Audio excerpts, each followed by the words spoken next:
Hello students, in this video we are going to do part 2 of chapter 3 of geography class 7 and the topic that we are going to deal with today is major landforms.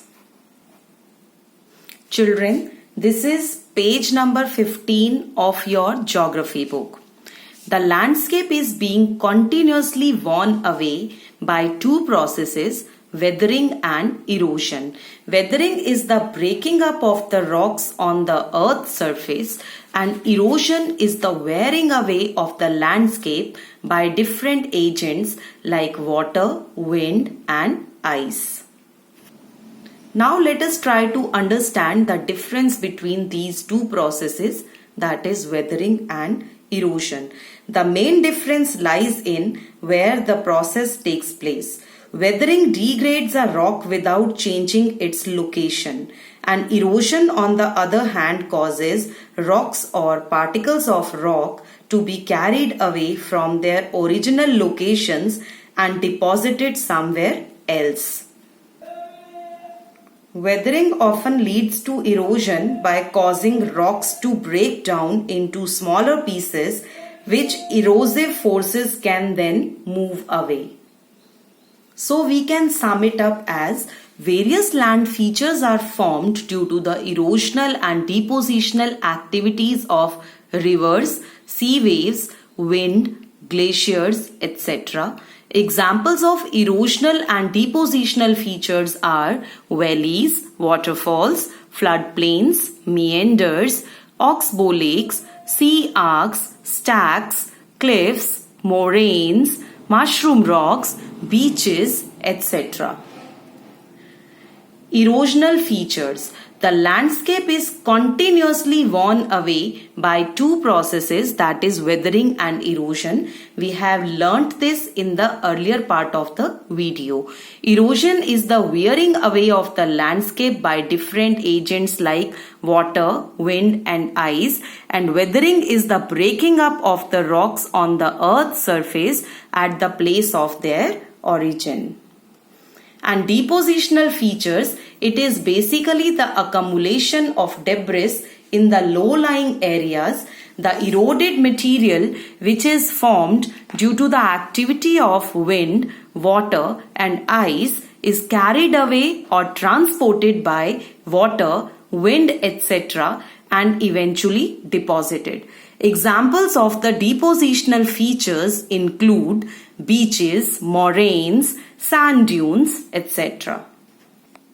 Now let us learn about the erosional and depositional works of a river. The various erosional and depositional features formed by a river are waterfall, meanders, oxbow lakes, floodplains, levees, delta, etc. The running water in the river erodes the landscape. When the river tumbles at steep angle over very hard rocks or down a steep valley side, it forms a waterfall. As you can see in the picture, the water is tumbling down over the hard rocks, softer rock undercut by the power of the water, and this leads to the formation of waterfalls. Children, there are thousands of small waterfalls in the world. The highest waterfall is Angel Falls of Venezuela in South America. The other waterfalls are Niagara Falls located on the border between Canada and USA in North America and Victoria Falls on the borders of Zambia and Zimbabwe in Africa. The picture on the screen shows the features made by a river in a floodplain. As the river enters the plain, it twists and turns, forming large bends known as meanders. Due to continuous erosion and deposition along the sides of the meander, the end of the meander loop comes closer and closer. In due course of time, the meander loop cuts off from the river and forms a cut-off lake which is also called an oxbow lake. So we can define meander as large bends of a river and the oxbow lake as the cut-off lake formed due to the cut-off of a meander loop. And it is called an oxbow lake because its shape is like an ox bow. Floodplains are the depositional features formed by the river. The deposition of a layer of silt and other material over the plain during floods is termed as floodplains. At times the river overflows its banks. This leads to the flooding of the neighboring areas, and as it floods, it deposits layers of fine soil and other material called sediments along its banks. So this leads to the formation of a flat, fertile floodplain. Another feature formed by the river is the levees. The raised banks are called levees.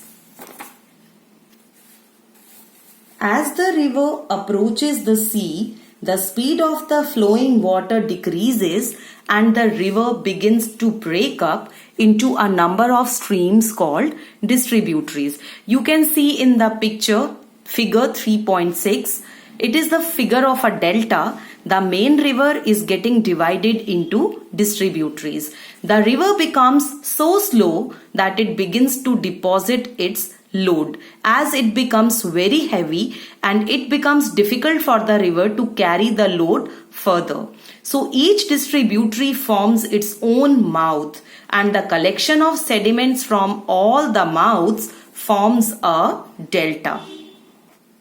So children, delta is a depositional feature and it has got its name because it is a little triangular in shape and hence the name delta is given to it. One of the most distinctive feature of deltas is that its soil is very fertile because it is rich in sediments and minerals. Now we are going to study about the erosional and depositional work of sea waves.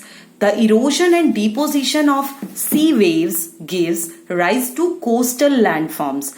Sea waves continuously strike at the rocks. Due to this continuous striking, cracks develop, and over time these cracks become larger and wider, giving rise to the formation of caves-like structures. So they are called sea caves.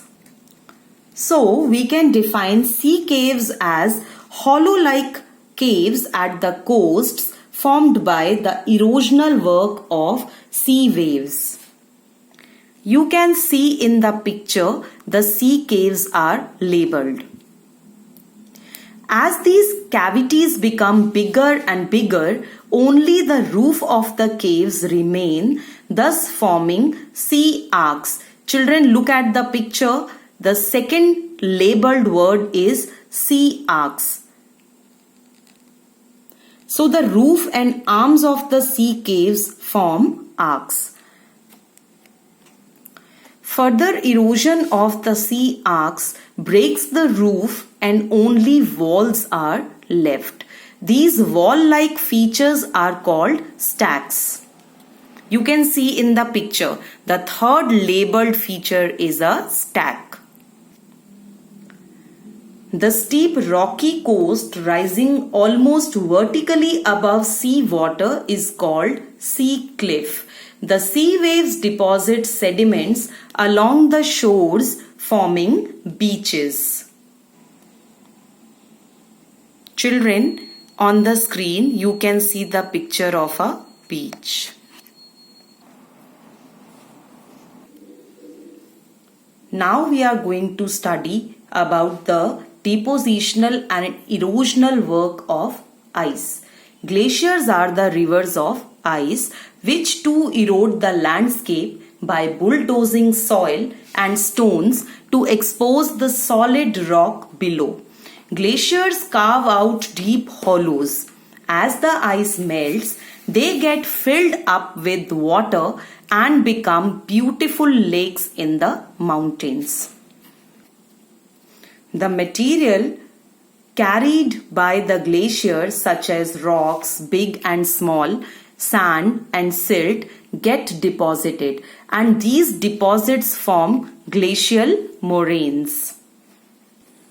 So we can say that the mountain lakes are the erosional features of ice and the glacial moraines are the depositional features formed by the ice.